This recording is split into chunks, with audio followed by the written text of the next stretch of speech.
કુદરતી આપત્તિઓ જ્યારે ત્રાટકે છે ત્યારે વિનાશની સાથે સાથે માનવતા અને મમતાની એવી વાર્તાઓ પણ સામે આવે છે જે પથ્થર દિલના માણસને પણ રડાવી દે. ફિલિપાઇન્સમાં તાજેતરમાં આવેલા ભયાનક ભૂકંપ વચ્ચેથી એક આવી જ હૃદયસ્પર્શી ઘટના સામે આવી છે. ચારે બાજુ તબાહી અને અંધાધૂંધીનો માહોલ હતો.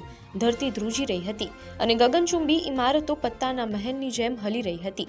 લોકો પોતાનો જીવ બચાવવા ભાગી રહ્યા હતા, પરંતુ ભય અને ગભરાટની આ ક્ષણો વચ્ચે એક દાદીએ પોતાની સલામતીની જરાય પરવા કર્યા વિના એક માસૂમ બાળકનો જીવ બચાવવા પોતાનું બધું જ જોખમમાં મૂકી દીધું.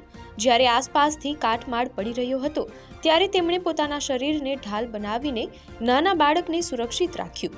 પોતાની જિંદગી કરતાં બાળકની સુરક્ષાને પ્રાથમિકતા આપનારી આ દાદીની હિંમત, અસીમ મમતા અને ત્યાગની આ ક્ષણ આજે સમગ્ર વિશ્વમાં માનવતાનું એક સર્વોચ્ચ અને પ્રેરણાદાયક ઉદાહરણ બની ગઈ છે.